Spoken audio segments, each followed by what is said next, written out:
के कोने में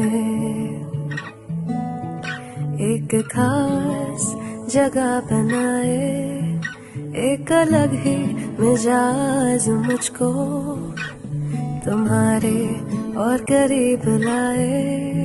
रिश्तों की खुशबुओं को और भी महकाए, जायका ये मोहब्बत का, हम सफर हमें जिंदगी भर का हम सफर बनाए।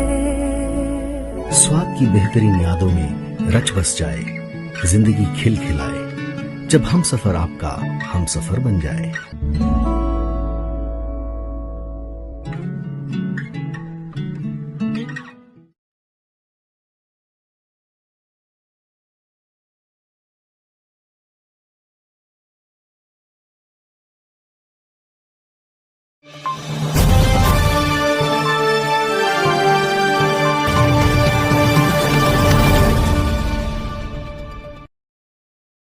रायबरेली में एक बुजुर्ग पिता के बड़े रंजिश के चलते बेटे ने महाकुंभ में संगम स्नान के बाद घर पहुंचकर अपने किसान पिता को मौत के घाट उतार दिया। पिता के विधवा चाची से संबंध से बेटा थे, इस बात से नाराज था। आरोपी बेटा सूरत में साड़ी छिपाई का काम करने वाले कलयुगी बेटे ने हत्या का प्लान ऐसा फल प्रूफ बनाया था कि एक बार पुलिस भी चकरा गई। हालांकि पुलिस ने जब बेटे का मोबाइल सर्विलांस पर डाला तो सारा राज खुल गया और हत्यारोपी शिकंजे में फंस गया। मामला बदोखर थाना इलाके के एक छनिया गांव का है। यहां के रहने वाले किसान कल्लू यादव 4 भाई थे, जिनमें 3 की मौत हो चुकी है। कल्लू उन्हीं में से एक विधवा भाभी के करीब था और उसी के घर में रहता था। इस बात से कल्लू का बेटा सुरेंद्र यादव अपने नाराज पिता से रहता था। सुरेंद्र सूरत में रहकर साड़ी छपाई का काम करता था। वर्कआउट किया, क्या निकल कराया? ये आज सुबह सूचना मिली कि थाना भदोकर क्षेत्र अंतर्गत जो ये है एक छनिया गांव है, वहाँ पे एक वृद्ध किसान है जो पुआल के नीचे सोया हुआ था, मृत अवस्था में पड़ा है। मौके पर जाके फोरेंसिक टीम एवं इंस्पेक्टर भदोकर ने देखा तो उस पर सर पे जाहिरा चोट थी जो हार्ड एवं ब्लंट ऑब्जेक्ट की दिखी थी।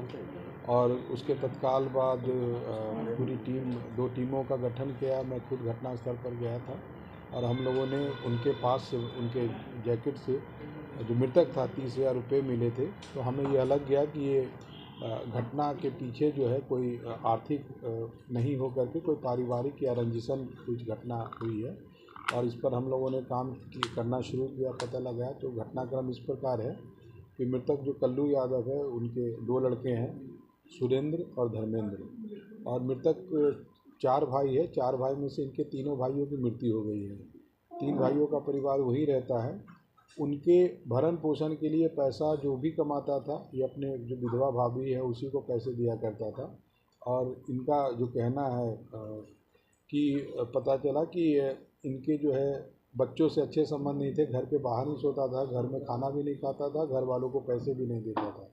इसी से जो इसका मृतक का बड़ा पुत्र है सुरेंद्र, जो कि सूरत में साड़ी बुनाई का काम करता है, ये पहले ही से कुछ दिनों पहले से ही एक ठान रखा था कि हम पिता को काम तमाम कर देंगे। इसी आशय से एक आपराधिक षड्यंत्र से वो सूरत से प्रयागराज के रास्ते होते हुए यहाँ रायबरेली पहुँचता है और 3 बजे सुबह करीब आता है और वहाँ से एक रॉड जो जैसा कि आपने देखा है वो लोकल दुकान से ही 150 रुपये में खरीदता है। 3 बजे सुबह में सर पर 3 बार वार करके उसको हत्या कारित करने के बाद जो है यह लखनऊ होते हुए उन्नाव की तरफ भागा था और अपने घर वालों अपने सगे भाई को बताया कि मैं सूरत में हूँ, मुझे सूचना मिल गई है, मैं कल आ जाऊँगा। तो ये आज दिन भर का समय और रात भर का समय जो है उन्नाव और लखनऊ के बीच में बस से चलता हुआ गुजारना चाह रहा था। हमारी सर्विलांस एसओजी की टीम वहीं से उनको जो है उस तरह से उसको गिरफ्तार किया और गिरफ्तार करने के बाद ये 5 घंटे के भीतर जो है ये घटना का सफल अनावरण किया है और इसके लिए पुलिस अधीक्षक महोदय भी इस टीम को पुरस्कृत किया। आप लोगों को शक कैसे हुआ कि वही यही जो है हत्यारा है? ये हमें तो पहले गांव में लोगों से पूछताछ की, इनके रंजिश के बारे में पूछताछ किया, इनके पारिवारिक पृष्ठभूमि संबंधों के बारे में जानकारी की तो पता चला कि इनका बड़ा लड़का कुछ दिन पूर्व किसी से कहा था कि मैं पिता से तंग आ चुका हूँ, एक दिन इनको निपटा दूंगा। इस आधार पर इन पर शक हुआ और इन पर हम लोगों ने काम करना शुरू किया।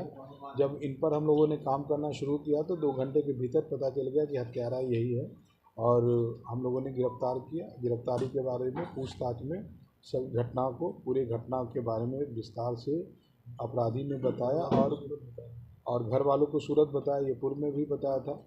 तो इस कारण से हम लोगों का शक और भी गहरा हो गया कि जब इसने कहा कि ये लखनऊ और उन्नाव के बीच में था और ये बार बार घर में यही कह रहा था कि सूरत में हूँ, मैं आ जाऊँगा, इससे हमारी शक जो है यकीन में बदल गया।